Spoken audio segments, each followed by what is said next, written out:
Hello friends, daily class में आप सभी का स्वागत है। तो दोस्तों, आज जो है हम बात करने वाले जीके जीएस के क्वेश्चनों का, जो कि हमारे एग्जाम के लिए जो है बहुत ही महत्वपूर्ण है। तो दोस्तों, इस सेशन का पीडीएफ जो है आपको हमारे टेलीग्राम ग्रुप में दे दिया जाएगा। और अगर आप हमारे टेलीग्राम ग्रुप से नहीं जुड़े हैं तो उसका लिंक जो है आपको नीचे डिस्क्रिप्शन बॉक्स में मिल जाएगा, तो वहाँ से आप हमारे टेलीग्राम ग्रुप से जुड़ सकते हैं। तो दोस्तों, बिना टाइम गवाए हम जो है अपना क्लास स्टार्ट करते हैं। और दोस्तों, हमारा जो मैथ क्लास था जो कि था आज 3:30 बजे, तो उसे देखना आप लोग बिल्कुल भी मत भूलेगा। और 11 बजे जो था वो हमारा मॉक टेस्ट था। तो दोस्तों, दोनों क्लास का लिंक जो है आपको हमारे डिस्क्रिप्शन बॉक्स में मिल जाएगा, वहाँ से आप जो है मॉक टेस्ट को भी अटेंड कर सकते हैं और मैथ क्लास को भी। दोस्तों, आप चलते हैं क्लास को आगे बढ़ाते हैं। अब तो देखते हैं हमारा फर्स्ट क्वेश्चन क्या है। तो दोस्तों, यहाँ पर आप देख सकते हैं हमारा जो फर्स्ट क्वेश्चन है वो क्या है, तत्वों का सबसे पहले वर्गीकरण किसने किया था।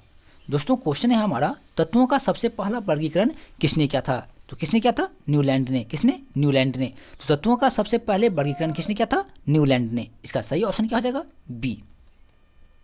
अब देखिए दोस्तों, सेकंड नंबर क्वेश्चन क्या है कि वह सबसे छोटा कण जिसमें उस तत्व के सभी गुण वर्तमान हो, उसे क्या कहते हैं। तो दोस्तों, वह सबसे छोटा कण जिसमें उस तत्व के सभी गुण वर्तमान होता है, उसे क्या कहते हैं दोस्तों? तो अणु कहते हैं। क्या कहते हैं? अणु कहते हैं। तो हमारा सही ऑप्शन क्या हो जाएगा? बी। हमारा सही ऑप्शन क्या हो जाएगा? बी। अब देखिए तीसरा नंबर क्वेश्चन है कि किसी तत्व के गुणों को प्रदर्शित करता है। तो दोस्तों, इसका सही आंसर क्या होगा? देखिए दोस्तों, तीसरा नंबर क्वेश्चन है कि किसी तत्व के गुणों को प्रदर्शित करता है। तो कौन प्रदर्शित करता है तत्वों के गुणों को? तो परमाणु क्रमांक। कौन प्रदर्शित करता है? परमाणु क्रमांक। तो इसका सही ऑप्शन क्या हो जाएगा? ए। और दोस्तों, अगर आपने अभी तक हमारे इस सेशन को लाइक नहीं किया है तो प्लीज़ इस सेशन को लाइक करके अपने दोस्तों के साथ जरूर शेयर कीजिएगा। अब चलते हैं दोस्तों नेक्स्ट क्वेश्चन पे। देखिए यहाँ पे 4 नंबर क्वेश्चन है कि हैलोजनों में सर्वाधिक प्रभावशाली ऑक्सीकरणकर्ता कौन है। तो दोस्तों, अब आपको बताना है कि हैलोजनों में सर्वाधिक प्रभावशाली ऑक्सीकरणकर्ता कौन सा है। तो दोस्तों, कौन सा है? फ्लोरीन। कौन सा? फ्लोरीन। तो हमारा सही ऑप्शन हो जाएगा सी। सी जो है हमारा सही ऑप्शन होगा। अब चलते हैं नेक्स्ट पे। 5 नंबर क्वेश्चन है हमारा कि स्वर्ण किस पदार्थ में घुल जाता है। स्वर्ण मीन्स सोना। तो दोस्तों, सोना जो है वो किस पदार्थ में घुल जाता है। तो किसमें घुलता है? एक्वारेंजिया में। किसमें? एक्वारेंजिया में। अब सभी को इसका आंसर जो पता होगा कि इसका सही आंसर क्या हो जाएगा? सी। सोना जो है किस पदार्थ में घुल जाता है? एक्वारेंजिया में। दोस्तों, सोना को ही जो आभूषण होता है उसे ही हम स्वर्ण कहते हैं, तो वो घुलता है एक्वारेंजिया में। अब देखिए 6 नंबर क्वेश्चन है कि सिनेबार किसका खनिज है। अब आपको बताना है कि सिनेबार जो है वो निम्नलिखित में से किसका एक खनिज है। तो दोस्तों, इसका सही आंसर क्या हो जाएगा? तो दोस्तों, इसका आंसर हो जाएगा पारा। क्या हो जाएगा? पारा। सिनेबार किसका खनिज है? पारा का। तो हमारा छठा का सही आंसर हो जाएगा ए। अब चलते हैं नेक्स्ट क्वेश्चन पे। तो दोस्तों, 7वां नंबर क्वेश्चन है हमारा, पटाखों के फटने के बाद दिखाई देने वाला चमकीला रंग किसके कारण होता है। जब हम पटाखे को जलाते हैं और जब वो आवाज़ करता है तो उस समय एक चमकीला रंग निकलता है, यह जो है किसके कारण होता है। तो किसके कारण होता है? स्ट्रांसियम के कारण। किसके कारण? स्ट्रांसियम के कारण। तो इसका सही ऑप्शन क्या हो जाएगा दोस्तों? डी। पटाखों में जो चिंगारी निकलती है चमकीला रंग का, उससे क्या कहते हैं? वो किसके कारण होता है? स्ट्रोंसियम के कारण। किसके कारण? स्ट्रोंसियम के कारण।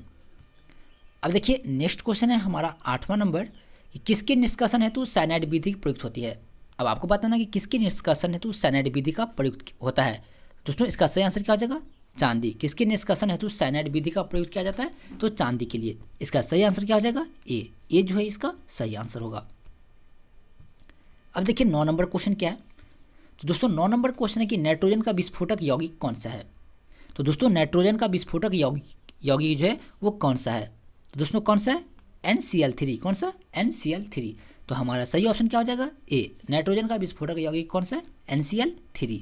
तो दोस्तों, ये जो है हमारा वो सही ऑप्शन हो जाएगा। और इस ऑप्शन के साथ अगर आपने अभी तक हमारे इस सेशन को लाइक नहीं किया है तो प्लीज़ इस सेशन को लाइक करके अपने दोस्तों के साथ जरूर शेयर कीजिएगा।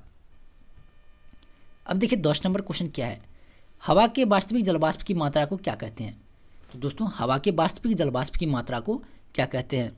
दोस्तों, क्या कहते हैं? परम आर्द्रता। क्या कहते हैं? परम आर्द्रता। तो हवा के वास्तविक जलवाष्प की मात्रा को परम आर्द्रता कहते हैं। तो इसका सही आंसर क्या हो जाएगा? डी। अब चलते हैं नेक्स्ट क्वेश्चन पे। तो दोस्तों, 11 नंबर क्वेश्चन है हमारा, मानव निर्मित प्रथम रेशा कौन सा था। तो दोस्तों, मानव द्वारा बनाया गया प्रथम रेशा जो है वो कौन सा था? तो नायलॉन। कौन सा था? नायलॉन। तो मानव निर्मित प्रथम रेशा था नायलॉन। तो इसका सही आंसर क्या हो जाएगा? बी। बी जो है दोस्तों इसका सही आंसर होगा। अब चलते हैं नेक्स्ट क्वेश्चन पे। नेक्स्ट क्वेश्चन है हमारा 12 नंबर कि 150 डिग्री सी तक गर्म होने पर यूरिया देता है। अब आपको बताना है कि यूरिया को 150 डिग्री सी तक गर्म करने पर जो है वो क्या रिएक्ट करता है दोस्तों वो क्या देता है, तो वो देता है बायोरेट। क्या देता है, बायोरेट देता है। तो 150 डिग्री तक गर्म करने पर यूरिया जो है वो बायोरेट देता है। तो इसका सही ऑप्शन क्या हो जाएगा दोस्तों, डी। क्या हो जाएगा, डी जो है इसका सही ऑप्शन हो जाएगा। अब देखिए 13 नंबर क्वेश्चन। तो दोस्तों 13 नंबर क्वेश्चन ये कहता है कि रेडियोथेरेपी में उपयोग होने वाली नोबेल गैस कौन सी है। तो दोस्तों 13 नंबर क्वेश्चन ये है कि रेडियोथेरेपी में उपयोग होने वाली नोबेल गैस जो है वो कौन सी है। तो दोस्तों कौन सी है, आरएन। कौन सा है, आरएन। तो इसका सही आंसर क्या हो जाएगा, बी। इसका सही आंसर क्या होगा, बी। अब देखिए 14 नंबर क्वेश्चन क्या है। 14 नंबर क्वेश्चन है कि नाभिकीय विखंडन को सर्वप्रथम प्रयोगात्मक तरीके से देखा गया था। तो दोस्तों नाभिकीय विखंडन को सर्वप्रथम प्रयोगात्मक तरीके से किसने देखा था। तो दोस्तों किसने देखा था, तो स्ट्रॉसमन ने। किसने, स्ट्रॉसमन ने। तो नाभिकीय विखंडन को सर्वप्रथम प्रयोगात्मक तरीके से किसने देखा था, स्ट्रॉसमन ने। तो इसका सही ऑप्शन हो जाएगा बी। इसका सही ऑप्शन क्या हो जाएगा दोस्तों, बी जो है इसका सही ऑप्शन होगा। अब चलते हैं नेक्स्ट क्वेश्चन पे। नेक्स्ट क्वेश्चन है हमारा 15 नंबर। तो क्वेश्चन में है कि जस्ता निम्न मिश्र धातु में उपस्थित नहीं है। अब आपको बताना कि जस्ता जो है वो किस मिश्र धातु में उपस्थित नहीं है। तो दोस्तों किस में उपस्थित नहीं है, तो कांसा में। किस में, कांसा में। जस्ता जो है किस में उपस्थित नहीं है, तो कांसा में। इसका सही ऑप्शन क्या हो जाएगा, बी। बी जो है इसका करेक्ट आंसर हो जाएगा। अब देखिए 16 नंबर क्वेश्चन। 16 नंबर क्वेश्चन बहुत ही इजी है कि निम्न में से सर्वाधिक परिस्थिति अनुकूल ईंधन कौन सा है। अब आपको बताना है कि निम्न में सर्वाधिक परिस्थिति अनुकूल ईंधन जो है वो कौन सा है। तो दोस्तों कौन सा है, हाइड्रोजन। कौन सा, हाइड्रोजन। तो इसका सही ऑप्शन हो जाएगा सी। अब चलते हैं नेक्स्ट क्वेश्चन पे। नेक्स्ट क्वेश्चन है हमारा 17 नंबर। त्वरित चालक निर्मित होते हैं। तो दोस्तों त्वरित चालक जो है वो किससे बनाए जाते हैं। तो दोस्तों किससे बने होते हैं वो, तो तांबा से। किससे, तांबा से। तो हमारा सही ऑप्शन क्या हो जाएगा, ए। त्वरित चालक निर्मित होते हैं तांबा से। तो इसका करेक्ट ऑप्शन क्या हो जाएगा, ए। अब चलते हैं नेक्स्ट क्वेश्चन। नेक्स्ट क्वेश्चन क्या, 18 नंबर। 18 नंबर की प्रकाश की गति न्यूनतम होगी जब वह गुजरेगी। अब बताइए दोस्तों कि प्रकाश की गति जो है न्यूनतम कब होती है।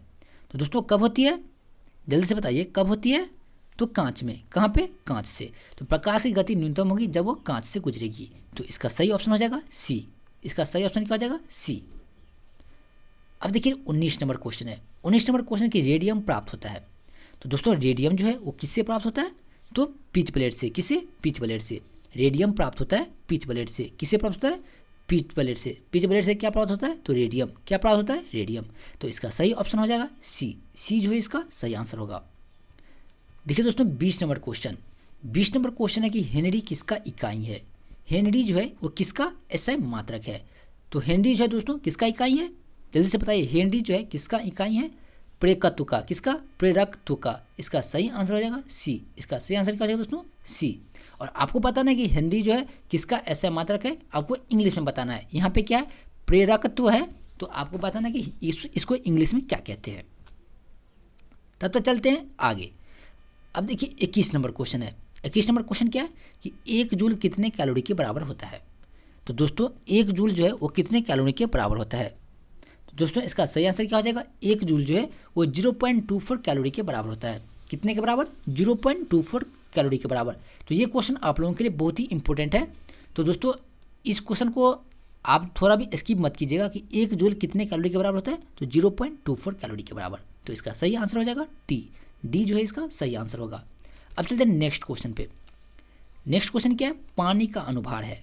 तो दोस्तों 22 नंबर क्वेश्चन है कि पानी का अनुभार जो है वो कितना होता है। तो दोस्तों पानी का जो अनुभार है वो कितना होता है, तो 18 AMU। कितना होता है, 18 AMU, यानी एटॉमिक मास यूनिट। कितना होता है, 18 AMU। तो इसका सही आंसर हो जाएगा बी। इसका सही आंसर क्या हो जाएगा, बी। पानी का जो अनुभार है वो कितना होगा, 18। अब देखिए दोस्तों 23 नंबर क्वेश्चन है। आप लोगों ने 9th में पढ़ा होगा कि MKS पद्धति में बल की इकाई क्या है। देखिए MKS पद्धति यानी मीटर किलोग्राम सेकेंड सिस्टम। क्या है, मीटर किलोग्राम सेकेंड सिस्टम में बल का इकाई क्या है। बल का इकाई है दोस्तों वो क्या होगा, जल्दी से बताइए। बल का इकाई क्या होगा, न्यूटन। क्या होगा, न्यूटन। तो MKS पद्धति में बल का इकाई जो है क्या होगा, न्यूटन। इसका सही आंसर हो जाएगा बी। और MKS का पूरा नाम क्या होगा, मीटर किलोग्राम सेकेंड सिस्टम, जिसे हम कहते हैं MKS पद्धति। अब देखिए 24 नंबर क्वेश्चन। 24 है कि शरीर में ऊतकों का निर्माण होता है। तो दोस्तों हमारे शरीर में जो है ऊतकों का निर्माण किससे होता है। तो जल्दी से बताइए, हमारे शरीर में ऊतकों का निर्माण जो है वो किससे होता है। जल्दी से आंसर कीजिए, किससे होता है? प्रोटीन से। किससे? प्रोटीन से। तो इसका सही आंसर हो जाएगा डी, किससे होता है? प्रोटीन से। तो शरीर में ऊतकों का निर्माण जो है प्रोटीन से होता है, तो इसका सही ऑप्शन हो जाएगा डी। डी जो है इसका करेक्ट ऑप्शन होगा। अब देखिए 25 नंबर क्वेश्चन क्या है। 25 नंबर क्वेश्चन है, कांच है एक प्रकार का क्या है। अब दोस्तों कांच जो है वो क्या है, तो आपको बताना है कि कांच जो है वो क्या है। जल्दी से बताइए, निम्नलिखित ऑप्शन में से इसका सही ऑप्शन जो है क्या हो जाएगा? क्या हो जाएगा? अतिशीतित द्रव है। क्या है? अतिशीतित द्रव है। कांच जो है एक प्रकार का अतिशीतित द्रव है, तो दोस्तों इसका सही ऑप्शन हो जाएगा ए। ए जो है इसका सही ऑप्शन होगा। तो इसे आप बिल्कुल भी मत भूलिएगा कि कांच जो है एक प्रकार का अतिशीतित द्रव्य है। क्या है? द्रव्य है। तो इसका सही ऑप्शन हो जाएगा ए। अब देखिए 26 नंबर क्वेश्चन, जो कि बहुत ही इजी है और कई बार क्वेश्चन में पूछा जा चुका है कि इंटीग्रेटेड सर्किट चिप किसकी परत होती है। अब बताना कि इंटीग्रेटेड सर्किट चिप पर किसकी परत होती है, तो जल्दी से बताइए किसकी परत होती है दोस्तों। तो इसका सही आंसर क्या हो जाएगा? सिलिकॉन का। किसका? सिलिकॉन का। तो जितने भी इंटीग्रेटेड सर्किट होता है, यानी आईसी जितने भी होते हैं, मोबाइल में भी आईसी चिप होता है, तो उस पर जो क्या यूज किया जाता है? सिलिकॉन। तो इसका सही आंसर क्या हो जाएगा? ए। ए जो है इसका करेक्ट आंसर होगा। अब देखिए 27 नंबर। 27 नंबर क्या है? चुंबकीय डिस्क पर किस पदार्थ की परत होती है। क्वेश्चन है दोस्तों कि चुंबकीय डिस्क पर किस पदार्थ की परत होती है, तो इसका सही आंसर क्या हो जाएगा? तो आयरन ऑक्साइड का। किसका? आयरन ऑक्साइड का। तो चुंबकीय डिस्क पर किस पदार्थ की परत होती है? तो आयरन ऑक्साइड का। हमारा सही ऑप्शन हो जाएगा ए। ए जो है हमारा सही ऑप्शन होगा। तो दोस्तों चुंबकीय डिस्क पर जो है आयरन ऑक्साइड होता है। अब देखिए 28 नंबर। 28 नंबर क्वेश्चन क्या है कि पीयूष ग्रंथि स्थित होती है। तो दोस्तों अब आपको बताना है कि पीयूष ग्रंथि जो है वो कहाँ पे स्थित होता है। तो मानव शरीर में पीयूष ग्रंथि जो है वो कहाँ पे होता है? सिर में। कहाँ पे? सिर में। तो पीयूष ग्रंथि स्थित होता है सिर में, तो इसका सही ऑप्शन हो जाएगा बी। पीयूष ग्रंथि कहाँ स्थित होता है? तो सिर में। इसका सही ऑप्शन होगा बी। अब देखिए नेक्स्ट है 29 नंबर। बहुत ही इजी क्वेश्चन है। अगर आपने हमारा फर्स्ट क्लास अटेंड किया होगा तो आपको इसका आंसर जो बिल्कुल भी नहीं आता, मतलब आता होगा। तो अब बताइए विटामिन ई की कमी से क्या होता है। तो दोस्तों विटामिन ई की कमी से जो है क्या होता है, जल्दी से बताइए विटामिन ई की कमी से क्या होता है। बिल्कुल सही आंसर है क्या होता है? तो नपुंसकता। क्या होता है? इसका सही ऑप्शन क्या हो जाएगा? डी। विटामिन ई की कमी से जो है क्या होता है? नपुंसकता होता है। इसका सही आंसर क्या हो जाएगा? डी। अब चलते हैं नेक्स्ट क्वेश्चन पे। नेक्स्ट क्वेश्चन है 30 नंबर। प्रति सेकंड एक रेडियन कितने आरपीएम के बराबर होता है। क्वेश्चन क्या है? प्रति सेकंड एक रेडियन कितने आरपीएम के बराबर होता है, यानी रेट पर मिनट। क्या है? रेट पर मिनट। तो प्रति सेकंड एक रेडियन जो है कितने रेट पर मिनट के बराबर होता है। तो दोस्तों कितने रेट पर मिनट के बराबर होता है, तो इसका आंसर तो आप सभी को पता होगा कि इसका सही आंसर क्या होगा। क्या होगा? 9.549। कितना होता है? 9.549। तो प्रति सेकंड एक रेडियन कितने आरपीएम के बराबर होता है, तो 9.549। इसका सही ऑप्शन हो जाएगा बी। बी जो है इसका सही ऑप्शन होगा। अब देखिए यहाँ पे क्या है, FIR में आई का द्योतक क्या है। दोस्तों जब कहीं पे लड़ाई झगड़ा होता है तो हम थाने पे क्या जाते हैं? FIR लिखवाने जाते हैं। तो FIR का जो पूरा नाम क्या होता है?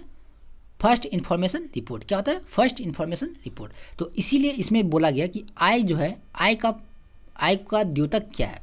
दोस्तों आई का द्योतक क्या है? तो इन्फॉर्मेशन। क्या हो गया? इन्फॉर्मेशन। तो FIR का फुल फॉर्म क्या होता है? First information report. क्या होता है? फर्स्ट इन्फॉर्मेशन रिपोर्ट, जिसमें आई से क्या होता है? इन्फॉर्मेशन। आई से क्या होता है? इन्फॉर्मेशन। तो इस क्वेश्चन में वही पूछा है कि FIR में आई का मतलब क्या होता है। क्या होता है दोस्तों? इन्फॉर्मेशन। अब देखिए 32 नंबर क्वेश्चन क्या है। 32 नंबर क्वेश्चन कि भारत का प्रथम परमाणु रिएक्टर किस नाम से जाना जाता है। तो दोस्तों भारत का जो प्रथम परमाणु रिएक्टर है उसको किस नाम से जाना जाता है, तो किस नाम से जाना जाता है? अप्सरा के नाम से। किस नाम से? अप्सरा के नाम से। तो दोस्तों हमारा जो सही ऑप्शन हो जाएगा वो क्या हो जाएगा? बी। दोस्तों अप्सरा क्या है? तो भारत का पहला परमाणु रिएक्टर। क्या है? भारत का पहला परमाणु रिएक्टर। तो भारत का पहला परमाणु रिएक्टर कौन सा है? अप्सरा। कौन सा है? अप्सरा। तो इसका सही ऑप्शन हो जाएगा बी। अब देखिए यहाँ पे 33 नंबर क्वेश्चन है जो कि बहुत ही इजी है और इसका आंसर आप सभी को आता ही होगा और इसका आंसर आप सभी को देना पड़ेगा कि संयंत्र की SI इकाई क्या है। तो दोस्तों संयंत्र की SI इकाई जो है वो क्या है? तो पॉइज। क्या है? पॉइज। संयंत्र की SI इकाई क्या है? पॉइज। क्या है? पॉइज। इसका सही ऑप्शन हो जाएगा ए। ए जो है इसका करेक्ट आंसर होगा कि संयंत्र का SI इकाई क्या है? पॉइज। अब देखिए 34 नंबर क्वेश्चन। 34 नंबर क्वेश्चन है कि इनमें से कौन अचुंबकीय पदार्थ है। तो दोस्तों इन ऑप्शनों में से कौन सा एक अचुंबकीय पदार्थ है। तो दोस्तों कौन सा है? पीतल। पीतल जो है एक अचुंबकीय पदार्थ है। पीतल क्या है? एक अचुंबकीय पदार्थ है। तो हमारा सही ऑप्शन हो जाएगा डी। डी जो है हमारा सही ऑप्शन हो जाएगा। तो दोस्तों आज का जो ये सेशन है आप लोगों के लिए बहुत ही महत्वपूर्ण है, तो इसे थोड़ा भी स्किप मत कीजिएगा। तो दोस्तों इस सेशन को अगर आपने अभी तक लाइक नहीं किया तो प्लीज़ इस सेशन को लाइक करके हमारे यूट्यूब चैनल डेली क्लास को सब्सक्राइब करना बिल्कुल भी ना भूलिएगा। अब चलते हैं नेक्स्ट क्वेश्चन पे। नेक्स्ट क्वेश्चन है हमारा 35 नंबर कि विकास का प्रारंभिक बल कौन सा है। तो दोस्तों विकास का प्रारंभिक बल है, इसका सही ऑप्शन क्या होगा? तो विकास का प्रारंभिक बल है प्राकृतिक त्वरण। क्या है? प्राकृतिक त्वरण। तो विकास का प्रारंभिक बल है प्राकृतिक त्वरण, इसका सही ऑप्शन क्या हो जाएगा? बी। बी जो है इसका सही ऑप्शन होगा। अब देखिए 36 नंबर क्वेश्चन। 36 नंबर क्वेश्चन है कि इनमें से कौन सा कण परमाणु में नहीं होता है। तो दोस्तों इनमें से कौन सा कण जो परमाणु में नहीं होता है? तो कौन सा नहीं होता है? न्यूट्रॉन। न्यूट्रॉन जो है वो परमाणु में नहीं होता है। तो दोस्तों जैसे कि आप सभी को पता है कि कल क्या है? संडे, और कल जो है हमारा क्या है? Mock test. तो आप जो है हमारे मॉक टेस्ट को अटेंड करना बिल्कुल भी मत भूलिएगा। और कल जो हमारा मॉक टेस्ट होगा वो कब होगा? 12 बजे। कब होगा? 12 बजे। और 12 बजे से पहले हमारा एक और क्लास होगा 9 बजे, तो इसे देखना बिल्कुल भी मिस मत कीजिएगा। और आज जो है हमारा मॉक टेस्ट था 11 बजे। अगर आपने अभी तक इस क्लास को नहीं देखा है मॉक टेस्ट वाले को, तो उसका लिंक आपको नीचे डिस्क्रिप्शन बॉक्स में दे दिया जाएगा, वहाँ से आप जो है इसे देख सकते हैं। दोस्तों चलते हैं नेक्स्ट क्वेश्चन पे। नेक्स्ट क्वेश्चन है 37 नंबर कि डायनेमो का सिद्धांत आधारित है। तो दोस्तों डायनेमो का सिद्धांत जो है वो किसके नियम पर आधारित है? तो जल्दी से बताइए डायनेमो का नियम जो किसके नियम पर आधारित है? तो फैराडे के नियम पर। किसके नियम पर? फैराडे के नियम पर। तो हमारा सही ऑप्शन हो जाएगा बी। डायनेमो का सिद्धांत जो है फैराडे के नियम पर आधारित है। अब देखिए नेक्स्ट क्वेश्चन है 38 नंबर कि आइंस्टीन समीकरण कौन सा है? E=mc²। तो mc² में c का मतलब क्या होता है? तो दोस्तों आइंस्टीन का समीकरण है E=mc²। तो इसमें c का मतलब जो है क्या होता है? तो दोस्तों इसमें c का मतलब क्या होता है? प्रकाश का वेग। क्या होता है? प्रकाश का वेग। तो आइंस्टीन समीकरण E=mc² में c जो क्या होता है? प्रकाश का वेग होता है। क्या होता है? प्रकाश का वेग। तो हमारा सही ऑप्शन हो जाएगा बी। बी जो है हमारा करेक्ट ऑप्शन होगा। अब देखिए नेक्स्ट क्वेश्चन 39 नंबर क्वेश्चन है हमारा, प्रथम बार मंगल ग्रह पर उतरने वाला अंतरिक्ष यान कौन सा है? तो दोस्तों प्रथम बार मंगल ग्रह पर उतरने वाला अंतरिक्ष यान जो है वो कौन सा है? तो दोस्तों कौन सा है? पाथफाइंडर। कौन सा? पाथफाइंडर। तो प्रथम बार मंगल ग्रह पर उतरने वाला अंतरिक्ष यान है पाथफाइंडर। तो इसका सही आंसर हो जाएगा सी। आप लोगों के लिए बहुत ही इजी क्वेश्चन है, और ये क्वेश्चन जो ग्रुप डी में पूछा जा चुका है कि मंगल ग्रह पर उतरने वाला प्रथम अंतरिक्ष यान कौन सा था? तो कौन सा था? पाथफाइंडर। इसका सही ऑप्शन हो जाएगा सी। देखिए 40 नंबर क्वेश्चन। क्वेश्चन है कि एक पौंड में कितना ऑunce होता है? अब आपको बताना है कि एक पौंड में जो है वो कितना ऑunce होता है। तो दोस्तों कितना होता है? 16 ऑunce। कितना होता है? 16 ऑunce। तो एक पौंड में कितना ऑunce होता है? तो 16 ऑunce। इसका सही ऑप्शन हो जाएगा सी। डी। इसका सही ऑप्शन क्या हो जाएगा? डी। डी जो है इसका करेक्ट ऑप्शन होगा। तो एक पौंड में 16 ऑunce होते हैं। अब देखिए यहाँ पे क्वेश्चन है कि 1 लीटर बराबर कितना गैलन होता है?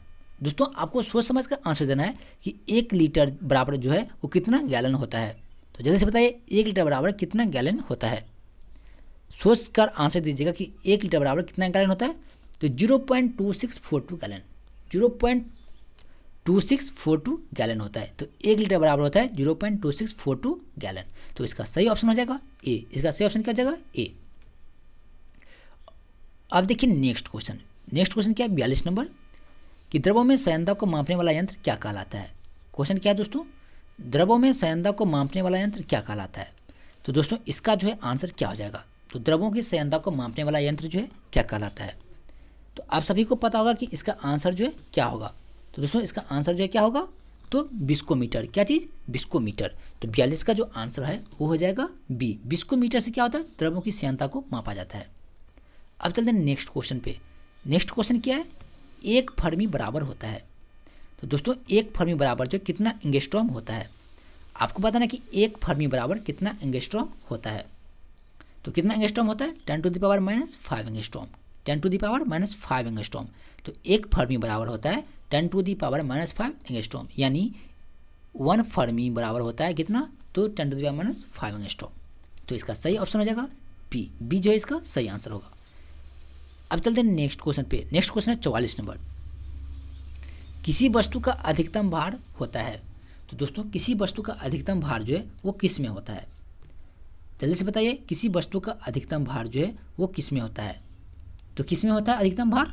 तो वायु में। किस में? वायु में। किसी भार का अधिकतम भार जो है, किसी वस्तु का अधिकतम भार वायु में होता है। तो इसका सही ऑप्शन हो जाएगा ए। ए जो है इसका सही ऑप्शन हो जाएगा। तो 44 का जो हमारा ऑप्शन होगा वो होगा ए। अब चलते हैं नेक्स्ट क्वेश्चन पे। देखिए 45 नंबर क्वेश्चन है कि ताप वृद्धि से प्रत्यास्थता का गुणांक क्या होता है। तो दोस्तों ताप की वृद्धि से प्रत्यास्थता का गुणांक जो है वो क्या होता है, तो जल्दी से बताइए क्या होता है। तो घटता है। क्या होता है? घटता है। तो ताप के बढ़ने से जो है प्रत्यास्थता का गुणांक जो है वो घटता है। तो इसका सही आंसर क्या हो जाएगा? ए। इसका सही ऑप्शन क्या हो जाएगा दोस्तों? ये जो है इसका सही आंसर होगा। तो दोस्तों आज का जो सेशन है वो आप लोगों के लिए बहुत ही इंपॉर्टेंट है, तो इसे आप थोड़ा भी स्किप मत कीजिएगा, क्योंकि आज हम इसमें अपने लेवल से थोड़ा ऊपर के क्वेश्चनों को सॉल्व करेंगे। अब देखिए दोस्तों क्वेश्चन है हमारा, लड़का पैदा होगा जब हमारा गुणसूत्र कौन सा होगा। तो दोस्तों लड़का जब पैदा होता है तो गुणसूत्र कौन सा होता है, जल्दी से बताइए इसका सही आंसर क्या हो जाएगा। तो कौन सा होगा? XY गुणसूत्र। कौन सा? XY गुणसूत्र। लड़का पैदा होगा जब XY गुणसूत्र होगा। इसका सही आंसर क्या हो जाएगा? सी। तो दोस्तों जब XY गुणसूत्र होगा तब लड़का पैदा होगा। इसका सही आंसर हो जाएगा सी। अब देखिए नेक्स्ट क्वेश्चन है 47 नंबर क्वेश्चन है कि लार किसके पाचन में सहायक होता है। तो दोस्तों लार जो है वो किसके पाचन में सहायक होता है, तो किसके पाचन में? स्टार्च के पाचन में। किसके पाचन में? स्टार्च के पाचन में। तो दोस्तों अगर आपने अभी तक इस सेशन को लाइक नहीं किया तो प्लीज़ इस सेशन को लाइक करके अपने दोस्तों के साथ जरूर शेयर कीजिएगा। और अगर आप हमारे यूट्यूब चैनल पर नए हैं तो हमारे यूट्यूब चैनल डेली क्लास को सब्सक्राइब करना बिल्कुल भी मत भूलिएगा। और हमारा जो मॉक टेस्ट होता है उसे आप अटेंड करना बिल्कुल भी मिस मत कीजिएगा, क्योंकि उसमें हम टॉप 50 क्वेश्चनों का प्रैक्टिस करते हैं। तो दोस्तों मॉक टेस्ट प्लेलिस्ट का लिंक जो है आपको नीचे डिस्क्रिप्शन बॉक्स में मिल जाएगा। और इस सेशन का PDF जो है हमारे टेलीग्राम ग्रुप में दे दिया जाएगा। और अगर आप हमारे टेलीग्राम ग्रुप से नहीं जुड़े हैं तो टेलीग्राम का लिंक जो है नीचे डिस्क्रिप्शन बॉक्स में दिया है, तो वहाँ से आप हमारे टेलीग्राम ग्रुप में जुड़ सकते हैं। अब देखिए दोस्तों 48 नंबर क्वेश्चन है, और ये क्वेश्चन हम लोगों ने बार बार प्रैक्टिस किया क्लास में कि दूध में कौन सा विटामिन नहीं पाया जाता है। तो दोस्तों दूध में कौन सा विटामिन नहीं पाया जाता है, तो विटामिन सी। कौन सा? Vitamin C. दूध में कौन सा विटामिन नहीं पाया जाता है, तो विटामिन सी जो है वो नहीं पाया जाता है। तो इसका सही आंसर क्या हो जाएगा? सी। दूध में विटामिन सी नहीं पाया जाता है। अब चलते हैं नेक्स्ट क्वेश्चन पे। नेक्स्ट क्वेश्चन क्या? 49 नंबर कि सर्पी घर्षण से लोटेनिक घर्षण होता है। अब आपको बताना है कि सर्पी घर्षण और लोटेनिक घर्षण में क्या डिफरेंस है। तो दोस्तों सर्पी घर्षण जो है वो कम होता है लोटेनिक घर्षण से या ज़्यादा होता है, तो जल्दी से बताइए इसका आंसर क्या होगा। तो दोस्तों बहुत कम होता है। तो सर्पी घर्षण से लोटेनिक घर्षण जो है वो बहुत कम होता है, यानी लोटेनिक घर्षण कम होता है और सर्पी घर्षण जो वो ज़्यादा होता है। तो हमारा सही ऑप्शन हो जाएगा ए। ये जो है हमारा सही ऑप्शन होगा। अब चलते हैं 50 नंबर क्वेश्चन पे। 50 नंबर क्वेश्चन है कि जब कोई वृत्ताकार रूप में नाच रही हो तो उसके द्वारा कार्य होगा। तो दोस्तों जब कोई वृत्ताकार रूप में नाच रही हो तो उसके द्वारा कार्य जो है वो कौन सा होगा? धनात्मक होगा, ऋणात्मक होगा, शून्य होगा या अनंत होगा। तो दोस्तों इसका सही आंसर जो है क्या हो जाएगा? तो शून्य होगा। क्या हो जाएगा? शून्य होगा। तो जब कोई वृत्ताकार रूप में नाच रही है तो उसके द्वारा कार्य जो है क्या होगा? शून्य होगा। तो इसका सही आंसर हो जाएगा सी। इसका सही आंसर क्या होगा? सी। तो दोस्तों सी जो है इसका सही आंसर होगा। अब चलते हैं नेक्स्ट क्वेश्चन पे। बहुत ही इजी क्वेश्चन है आप लोगों के लिए, और ये NTPC का क्वेश्चन है कि 1 मेगावाट बराबर होता है। यानी NTPC 2018 में पूछा जा चुका है कि 1 मेगावाट जो है किसके बराबर होता है। तो 1 मेगावाट जो है किसके बराबर होता है? तो 10⁶ वाट के बराबर। 10⁶ वाट के बराबर। तो 1 मेगावाट बराबर होता है 10⁶ वाट। अब देखिए सेम क्वेश्चन ये भी NTPC में पूछा गया है कि 1 किलोवाट होता है। देखिए दोस्तों अभी जस्ट हम लोगों ने देखा था कि 1 मेगावाट, क्या देखा था? 51 नंबर क्वेश्चन था 1 मेगावाट। तो 1 मेगावाट जो है किसके बराबर होता है? 10⁶ वाट के बराबर। तो 1 किलोवाट जो है वो किसके बराबर होगा? बिल्कुल सही आंसर है, किसके बराबर होगा? तो 3.6 × 10⁶ जे के बराबर। कितने के बराबर? 3.6 × 10⁶ जे के बराबर। तो 1 किलोवाट का सही आंसर क्या हो जाएगा? ए नंबर। क्या हो जाएगा? ए नंबर। तो इसका सही आंसर होगा ए। कितना होगा? तो 3.6 × 10⁶ जूल। क्या होगा? जूल। अब चलते हैं 53 नंबर क्वेश्चन पे। देखिए बहुत इजी क्वेश्चन है और ये आपको एग्जाम में 1 नंबर दिला सकता है। ये क्वेश्चन आपको जो एग्जाम में 1 नंबर दिला सकता है कि निम्न में किसने और कब लिफ्ट की खोज की। देखिए यहाँ से 2 क्वेश्चन बनता है। कितना क्वेश्चन? 2 क्वेश्चन बनता है कि किसने जो है लिफ्ट की खोज की और कब की। जल्दी से बताइए निम्न में से किसने लिफ्ट की खोज की थी दोस्तों और कब की थी? तो ओटिस ने। किसने की थी? ओटिस ने की थी। और कब क्या था? तो 1852 में। कब क्या था? 1852 में। तो लिफ्ट की खोज ओटिस ने 1852 में किया था। तो इसका सही ऑप्शन हो जाएगा डी। और ये क्वेश्चन आपको एग्जाम में जो है 2 नंबर दिला सकता है, तो इसे देखना आप बिल्कुल भी मत भूलिएगा। अब देखिए दोस्तों नेक्स्ट क्वेश्चन है चंद्रमा पर वायुमंडल न होने का क्या कारण है? तो दोस्तों चंद्रमा पर वायुमंडल न होने का क्या कारण है? तो क्या कारण है? तो पलायन वेग। क्या कारण है? पलायन वेग। पलायन वेग के कारण चंद्रमा पर वायुमंडल नहीं है। तो इसका सही ऑप्शन क्या हो जाएगा? डी। क्या हो जाएगा दोस्तों? डी। चंद्रमा पर वायुमंडल न होने का क्या कारण है? पलायन वेग। इसका सही ऑप्शन होगा डी। अब देखिए यहाँ पे नेक्स्ट क्वेश्चन है 55 नंबर। यहाँ पे 55 नंबर क्वेश्चन है कि MKS मात्रक में पृष्ठ तनाव की इकाई क्या है? तो दोस्तों सबसे पहले आपको जानना पड़ेगा कि MKS क्या है। दोस्तों क्या है? MKS सिस्टम है, means metre kilogram second system. क्या है? मीटर किलोग्राम सेकेंड सिस्टम, जिसमें लेंथ का एसएंट मीटर होता है और मास का किलोग्राम और टाइम का सेकेंड। तो मीटर किलोग्राम सेकेंड सिस्टम में पृष्ठीय तनाव का इकाई जो है क्या होता है? तो क्या होता है? तो न्यूटन पर मीटर। न्यूटन पर मीटर। तो MKS मात्रक में पृष्ठीय तनाव का इकाई होता है न्यूटन पर मीटर। और ये क्वेश्चन आपके एग्जाम के लिए बहुत ही महत्वपूर्ण है। अब देखिए दोस्तों 56 नंबर क्वेश्चन है कि पृथ्वी का द्रव्यमान है। अब आपको पता है कि पृथ्वी का द्रव्यमान जो है वो कितना होता है? जल्दी से बताइए, पृथ्वी का द्रव्यमान जो है वो कितना होता है? तो कितना होता है दोस्तों? तो 6 × 10⁻⁻24 किलोग्राम। कितना होता है? 6 × 10⁻24 किलोग्राम। तो इसका सही ऑप्शन हो जाएगा सी। पृथ्वी का तनाव जो होता है 6 × 10⁻24 किलोग्राम। तो हमारा सही ऑप्शन होगा सी। अब चलते हैं नेक्स्ट क्वेश्चन क्या है? परमाणु भार का अंतर्राष्ट्रीय मात्रक क्या है?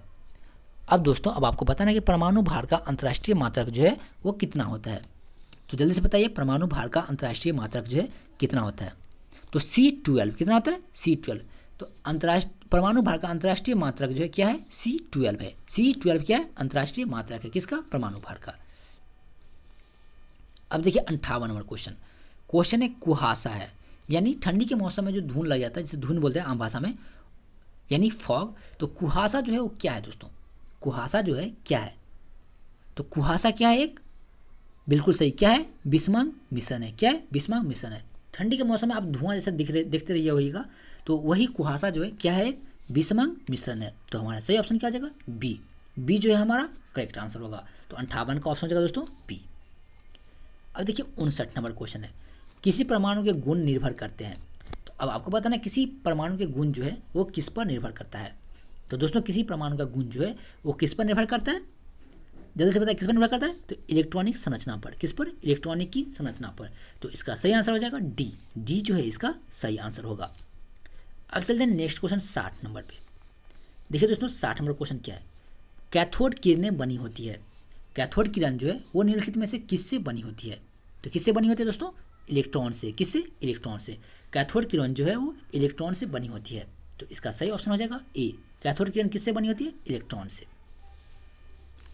अब देखिए 61 नंबर क्वेश्चन कि अनिश्चितता के सिद्धांत का प्रतिपादन किसने किया था? किसका? अनिश्चितता का सिद्धांत का प्रतिपादन किसने किया था? तो दोस्तों किसने किया था? जल्दी से बताइए, किसने किया था? हाइजेनबर्ग ने। किसने? हाइजेनबर्ग ने। तो अनिश्चितता के सिद्धांत का प्रतिपादन हाइजेनबर्ग ने किया था। तो इसका सही ऑप्शन हो जाएगा बी। अब देखिए 62 नंबर क्वेश्चन कि सबसे अधिक विद्युत ऋणात्मक तत्व कौन सा है? तो दोस्तों सबसे अधिक विद्युत ऋणात्मक तत्व जो है वो निम्नलिखित में से कौन सा है? तो आप सभी को इसका आंसर पता होगा कि सबसे अधिक विद्युत ऋणात्मक तत्व कौन सा है? तो फ्लोरीन। कौन सा? फ्लोरीन। फ्लोरीन जो है इसका सही ऑप्शन हो जाएगा। तो दोस्तों हमारा ऑप्शन कौन सा हो जाएगा? बी। सबसे अधिक विद्युत ऋणात्मक तत्व कौन सा है? फ्लोरीन। कौन सा है? फ्लोरीन। दोस्तों ये क्वेश्चन आपको भूलना नहीं है कि सबसे अधिक विद्युत ऋणात्मक तत्व कौन सा है? फ्लोरीन। अब देखिए बहुत ही इजी क्वेश्चन है और बहुत ही घुमाने वाली क्वेश्चन है। देखिए 18 कैरेट सोने में सोने का प्रतिशत कितना होता है? अब आपको पता है कि 18 कैरेट का जो सोना होता है उसमें सोना का प्रतिशत कितना होता है? अब ये सोने वाला सोना नहीं है, यानी ये यहाँ पे आभूषण का बात किया गया है, यानी गहने का। तो 18 कैरेट सोने में सोने का प्रतिशत कितना होता है दोस्तों? कितना होता है? 75%। कितना होता है? 75%। तो इसका सही आंसर हो जाएगा डी। 18 कैरेट सोने में सोने का प्रतिशत होता है 75%। अब देखिए फास्फोरस का अणुसूत्र क्या है? तो दोस्तों अब आपको पता ना कि फास्फोरस का अणुसूत्र क्या है। दोस्तों ये सेशन आपके लिए बहुत ही इंपॉर्टेंट है, तो आप एक भी क्वेश्चन को जो है स्किप मत कीजिएगा, यानी एक भी क्वेश्चन को आप देखना मत भूलिएगा, क्योंकि सारे क्वेश्चन VVI है, यानी बहुत ही इंपॉर्टेंट क्वेश्चन सब है। तो अब आपको बताना है 64 नंबर का आंसर क्या होगा? फास्फोरस का अणुसूत्र क्या है? तो दोस्तों इसका जो अणुसूत्र है वो क्या हो जाएगा? P4। और इस आंसर के साथ आपको जो हमारे टेलीग्राम ग्रुप से जुड़ने के लिए नीचे लिंक दिया गया है, उस पर जो आप विजिट करके हमारे टेलीग्राम ग्रुप में जुड़ सकते हैं। तो दोस्तों फास्फोरस का अणु सूत्र क्या है P4, और वहाँ से आपको जो फ्री में क्या होगा PDF मिल जाएगा इस सेशन का। तो दोस्तों फास्फोरस का अणु सूत्र क्या है P4। अब देखिए 65 नंबर क्वेश्चन है कि सोना का लैटिन नाम क्या है। दोस्तों आप सभी को पता होगा कि सोना का लैटिन नाम क्या है ऑरम। क्या है ऑरम। अगर आप किसी दूसरी चीज़ का प्रिपरेशन कर रहे होंगे किसी दूसरे एग्जाम का, तो आपको जरूर पता होगा कि सोना का लैटिन नाम क्या है ऑरम। क्या है ऑरम। जिसके लिए फर्स्ट बार के लिए कोई बात नहीं, सोना का लैटिन नाम क्या है ऑरम है। अब आप लोग समझ गए होइएगा कि सोना का लैटिन नाम क्या है ऑरम। अब देखिए 66 नंबर, सोना का रासायनिक प्रतीक क्या है। बहुत ही इजी क्वेश्चन है, आप सभी को पता होगा कि सोना का रासायनिक प्रतीक क्या है, क्योंकि अगर आपने प्रिपरेशन किए होइएगा तो आपको पता होगा कि सोना का रासायनिक प्रतीक क्या है। दोस्तों सोना का रासायनिक प्रतीक क्या है, तो Au। क्या है Au। सोना का रासायनिक प्रतीक क्या है Au। Au जो है किसका प्रतीक है, सोना का। अब देखिए यहाँ पे क्वेश्चन है शुद्ध जल होता है। दोस्तों जैसे कि मैं आपको बता दूं यहाँ पे कि शुद्ध जल का pH मान जो होता है वो कितना होता है 7। तो अब आप बताइए कि जल जो है वो कैसा होता है। तो शुद्ध जल कैसा होता है दोस्तों, तो शुद्ध जल कैसा होता है, उदासीन होता है। उदासीन किस लिए होता है, क्योंकि इसका pH वैल्यू जो कितना होता है 7 होता है। pH वैल्यू कितना होता है 7 होता है, इसीलिए जल जो है कैसा होता है, उदासीन होता है। तो हमारा सही ऑप्शन हो जाएगा डी, शुद्ध जल कैसा होता है, उदासीन होता है। अब देखिए 68 नंबर क्वेश्चन है कि रासायनिक पदार्थों का सम्राट कहा जाता है। तो दोस्तों रासायनिक पदार्थों का सम्राट जो है वो निम्नलिखित में से किसे कहा जाता है। तो दोस्तों किसे कहा जाता है रासायनिक पदार्थों का सम्राट। बहुत ही अच्छा क्वेश्चन है आप लोगों के लिए, इसका आंसर दीजिएगा। रासायनिक पदार्थों का सम्राट किसे कहा जाता है। बिल्कुल सही जवाब किसको कहा जाता है, सल्फ्यूरिक अम्ल को। किसको, सल्फ्यूरिक अम्ल को। तो रासायनिक पदार्थों का सम्राट जो है सल्फ्यूरिक अम्ल को कहा जाता है। तो इसका सही ऑप्शन हो जाएगा बी जो है इसका सही ऑप्शन होगा। अब देखिए 69 नंबर क्वेश्चन है कि क्षारीय विलयन का pH मान कितना होता है। तो दोस्तों pH मान कितना होता है, जैसे pH का क्या होता है 3 होता है, अम्लीय, क्षारीय और उदासीन। तो अब आपको बताना है कि क्षारीय विलयन का pH मान कितना होता है। तो दोस्तों क्षारीय विलयन का pH मान जो है वो कितना होता है, तो 7 से अधिक। कितना होता है, 7 से अधिक। तो क्षारीय विलयन का pH मान होता है 7 से अधिक। और pH मान कितना से होता है, तो 0 से 14 तक। कितना से, 0 से 14 तक। तो दोस्तों 7 पे जो है क्या होता है, उदासीन होता है। और यहाँ 7 से पहले जो होता है अम्लीय होता है, और 7 के बाद जो होता है वो क्षारीय होता है। 7 के बाद क्या होता है, क्षारीय होता है। तो यहाँ पे क्वेश्चन क्या है, क्षारीय विलयन का pH मान कितना होता है, तो 7 से अधिक। क्या होता है, 7 से अधिक। तो हमारा सही आंसर हो जाएगा सी जो है इसका सही आंसर होगा। अब देखिए 70 नंबर क्वेश्चन क्या है, बहुत ही इजी क्वेश्चन है आप लोगों के लिए कि सिरके में पाया जाता है। तो दोस्तों सिरके में जो कौन सा अम्ल पाया जाता है, आप सभी को इसका आंसर पता होगा कि सिरके में कौन सा अम्ल पाया जाता है। तो दोस्तों सिरके में कौन सा अम्ल पाया जाता है, एसिटिक अम्ल। कौन सा, एसिटिक अम्ल। सिरके में कौन सा अम्ल पाया जाता है, एसिटिक अम्ल। आप सभी को इसका आंसर पता होना चाहिए कि सिरका में जो एसिटिक अम्ल पाया जाता है। तो दोस्तों इसका सही आंसर हो जाएगा बी। और इसका आंसर आपको बिल्कुल भी नहीं भूलना है कि सिरका में एसिटिक अम्ल पाया जाता है। तो इसको आप अभी ही रट्टा मार लीजिए कि सिरके में पाया जाता है एसिटिक अम्ल। अब देखिए यहाँ पे क्वेश्चन क्या है, एटीपी का निर्माण कहाँ होता है।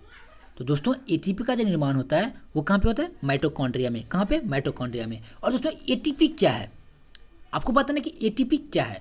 तो इसका पूरा नाम क्या होता है, क्योंकि आरआरबी ग्रुप डी का जो एग्जाम हुआ था उसमें पूछा गया था कि एटीपी का पूरा नाम क्या होता है। और अभी जस्ट कुछ दिन पहले जो हुआ था किसका, तो होमगार्ड का एग्जाम, उसमें क्या पूछा था, सीएनजी का पूरा नाम क्या होता है। किसका, सीएनजी का। तो आपको एटीपी का और सीएनजी का क्या करना है, कमेंट बॉक्स में आंसर देना है। लाइव चैट में नहीं, कमेंट बॉक्स में आंसर देना है कि एटीपी का पूरा नाम और सीएनजी का पूरा नाम क्या होता है।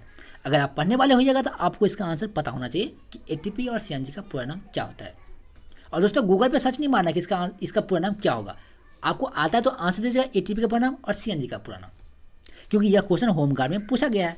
क्योंकि अभी जस्ट कुछ दिनों पहले एग्जाम हुआ था जिसका पेपर लीक भी हो गया था, तो सीएनजी के बारे में उसमें पूछा गया था।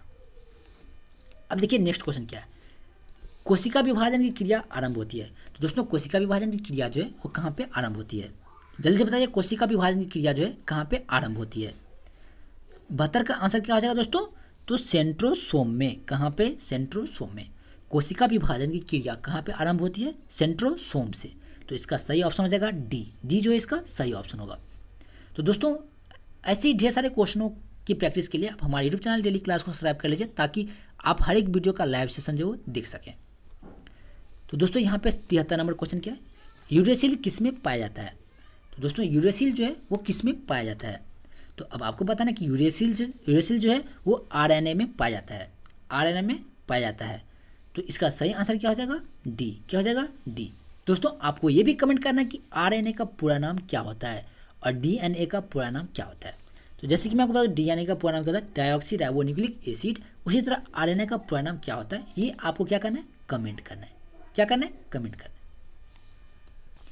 अब देखिए 74 नंबर क्वेश्चन। 74 नंबर क्वेश्चन कि एंजाइम किस में नहीं होता है? तो दोस्तों एंजाइम जो है वो किस में नहीं होता है? तो किस में नहीं होता है? वायरस में। किस में? वायरस में। एंजाइम किस में नहीं होता दोस्तों? वायरस में एंजाइम जो है नहीं होता है। तो इसका सही आंसर हो जाएगा बी। एंजाइम किस में नहीं होता है? वायरस में। अब देखिए 75 नंबर क्वेश्चन है, टीएमबी शब्द का संबंध किससे है? टीएमबी शब्द का संबंध जो है वो निम्नलिखित में से किससे है? तो दोस्तों किससे है? वायरस से। किससे? वायरस से। टीएमबी शब्द का संबंध जो है किससे? वायरस से। तो इसका सही आंसर हो जाएगा सी। टीएमबी शब्द का संबंध है वायरस से। अब देखिए नेक्स्ट क्वेश्चन 76 नंबर, और इसका आंसर आप सभी को पता होगा क्योंकि हमने पिछले क्वेश्चन में इसको देखा था कि शरीर में गुणसूत्रों की संख्या कितनी होती है, और इसका आंसर आपको बताना पड़ेगा कि शरीर में गुणसूत्रों की संख्या कितनी होती है। तो दोस्तों शरीर में गुणसूत्रों की संख्या कितनी होती है? 46। कितनी होती है? 46। आई होप कि आपको सभी को इसका आंसर पता होगा। शरीर में गुणसूत्रों की संख्या कितनी होगी? 46। कितनी होती है दोस्तों? 46 होती है।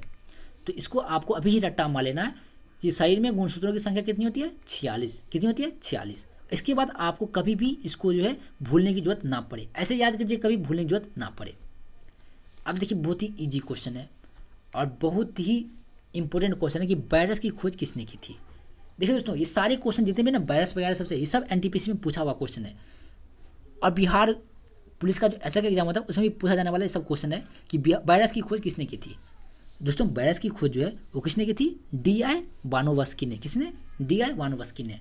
तो वायरस की खोज किसने की थी? डी.आई. वानोवस्की ने। इसका सही आंसर हो जाएगा सी। क्या हो जाएगा? सी।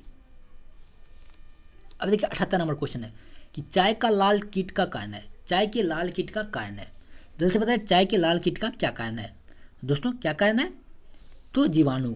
क्या कारण है? जीवाणु के कारण चाय के कीट जो वो लाल होते हैं। इसका सही आंसर हो जाएगा ए। क्या हो जाएगा? ए।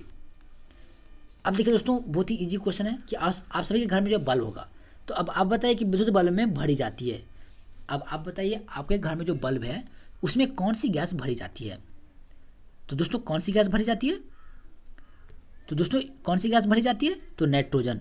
कौन सी गैस? नाइट्रोजन। और एक और गैस भरी जाती है जिसका आंसर जो आपको कमेंट करके बताना है कि विद्युत बल्ब में और कौन सी गैस होती है। तो सबसे अधिक मात्रा में जो कौन सी गैस होती है विद्युत बल्ब में, तो ये आपको कमेंट करके बताना है। अब देखिए 80 नंबर क्वेश्चन क्या है? वनस्पति घी निम्न में से किससे बनाया जाता है? तो दोस्तों वनस्पति घी जो है वो निम्न में से किससे बनाया जाता है? तो किससे बनाया जाता है? हाइड्रोजन से। किससे? हाइड्रोजन से। वनस्पति घी जो है वो निम्नलिखित में से किससे बनाया जाता है? हाइड्रोजन से। तो इसका सही आंसर हो जाएगा बी। और दोस्तों आपको बताना है कि विद्युत बल्ब में जो कौन सा गैस भरा हुआ रहता है, सबसे ज़्यादा मात्रा में कौन सा गैस भरा हुआ रहता है विद्युत बल्ब में। अब देखिए 81 नंबर क्वेश्चन, और 81 नंबर क्वेश्चन ये है कि ग्रीन हाउस प्रभाव में पृथ्वी के वातावरण को गर्म होना किसके कारण से होता है? तो दोस्तों ग्रीन हाउस प्रभाव में पृथ्वी के वातावरण को गर्म होना किसके कारण से होता है? तो दोस्तों इसका आंसर तो आप सभी को पता होगा कि ये किसके कारण होता है। किसके कारण होता है? तो अल्ट्रावायलेट रे के कारण। किसके कारण? अल्ट्रावायलेट रे के कारण जो है वो वातावरण गर्म होता है। किसके कारण? अल्ट्रावायलेट रे के कारण। दोस्तों इसका सही ऑप्शन हो जाएगा बी, और इसका आंसर आई होप कि आप सभी को पता होगा। अब देखिए 82 नंबर क्वेश्चन क्या है? सोडा वाटर बनाने के लिए कौन सी गैस प्रयोग की जाती है? कौन सा वाटर? Soda water. तो सोडा वाटर बनाने के लिए कौन सी गैस प्रयोग की जाती है? तो दोस्तों इसका सही आंसर क्या हो जाएगा? कौन सी गैस प्रयोग की जाती है? Carbon dioxide. कौन सी? Carbon dioxide. इसीलिए सोडा वाटर जो है नहीं पीना चाहिए। तो सोडा वाटर बनाने के लिए कौन सी गैस प्रयोग की जाती है? तो CO2। कौन सी? CO2। CO2 किसका नाम है? कार्बन डाइऑक्साइड का। किसका? कार्बन डाइऑक्साइड का। तो चलिए इसका सही आंसर हो जाएगा सी। क्या होगा? सी। अब चलते हैं 83 नंबर पे। 83 नंबर क्या है? क्लोरोफॉर्म बनाने के लिए निम्नलिखित में से किसका उपयोग में लाया जाता है? तो क्लोरोफॉर्म बनाने के लिए निम्नलिखित में से क्या उपयोग में लाया जाता है? क्लोरोफॉर्म क्या दोस्तों? बेहोशी करने का एक दवा है। तो क्लोरोफॉर्म बनाने के लिए निम्नलिखित में से किसका उपयोग में लाया जाता है? किस उपयोग में लाया जाता है दोस्तों क्लोरोफॉर्म बनाने के लिए? तो इथेन का। किसको? इथेन को। तो क्लोरोफॉर्म बनाने के लिए निम्नलिखित में से क्या उपयोग में लाया जाता है? तो इथेन। क्या लाया जाता है उपयोग में? इथेन। इसका सही आंसर हो जाएगा ए। ये जो है इसका सही आंसर हो जाएगा। और क्लोरोफॉर्म क्या है? बेहोशी करने की दवा है। आप लोग को ट्राई नहीं करना, बस याद रखना है कि सभी अम्लों में सबसे अधिक समान तत्व कौन सा है? दोस्तों सभी अम्लों में सबसे अधिक समान तत्व जो है वो कौन सा होता है? तो दोस्तों कौन सा होता है? हाइड्रोजन। कौन सा? हाइड्रोजन। तो सभी अम्लों में जो हाइड्रोजन जो है वो सबसे अधिक मात्रा में रहता है। क्या चीज़ रहता है? हाइड्रोजन। इसका सही आंसर हो जाएगा ए। ए जो है इसका सही आंसर होगा दोस्तों। क्या हो जाएगा? ए जो है इसका सही आंसर होगा। तो दोस्तों आप लोग जो बिल्कुल इस सेशन को मिस मत कीजिएगा देखना, और जितने भी लोग हैं आपके फ्रेंड वगैरह जितने भी हैं सबको इन्वाइट कीजिएगा इस सेशन को देखने के लिए, क्योंकि इसमें हमने साइंस से जुड़े बहुत सारे इंपॉर्टेंट क्वेश्चनों का प्रैक्टिस किया है। अब देखिए दोस्तों नेक्स्ट और लास्ट क्वेश्चन, सबसे लास्ट क्वेश्चन है कि पानी की अस्थायी कठोरता को किसका प्रयोग करके दूर किया जा सकता है, और इसका आंसर दिए बिना आपको जाना नहीं है, और अब इसका आंसर जो आपको बताना पड़ेगा कि पानी की अस्थायी कठोरता को और किसका प्रयोग करके दूर किया जाता है। तो पानी की अस्थायी कठोरता को किसके प्रयोग द्वारा दूर किया जा सकता है? तो दोस्तों किसके द्वारा दूर किया जा सकता है? तो CaOH2 के द्वारा। किसके द्वारा? CaOH2 के द्वारा। और CaOH2 क्या है दोस्तों? ये आपको कमेंट करके बताना है। CaOH2 जो है किसका रासायनिक मतलब फार्मूला है, ये आपको कमेंट करके बताना है। तो दोस्तों आज के लिए बस इतना ही। आई होप कि आपको ये वीडियो अच्छा लगा होगा, तो इसे अपने दोस्तों के साथ जरूर शेयर कीजिएगा। और अगर आप हमारे यूट्यूब चैनल पर नए हैं तो हमारे यूट्यूब चैनल डेली क्लास को सब्सक्राइब करना बिल्कुल भी मिस मत कीजिएगा। और दोस्तों हमारा जो मॉक टेस्ट हो रहा है, तो अगर आप उसे अटेंड नहीं करते हैं तो उसको जो है आप जरूर अटेंड कीजिएगा, क्योंकि उसमें हम टॉप 50 क्वेश्चनों का प्रैक्टिस करते हैं। और दोस्तों कल जो है हमारा मॉक टेस्ट है। क्या है? मॉक टेस्ट है, फिर 100 क्वेश्चनों का। तो दोस्तों उसे अटेंड करना आप लोग बिल्कुल भी मत भूलिएगा। और इस सेशन का PDF जो है आपको हमारे टेलीग्राम ग्रुप में दे दिया जाएगा, तो वहाँ से आप जो है इस PDF को डाउनलोड कर सकते हैं। तो दोस्तों चलते हैं, मिलेंगे अब कल।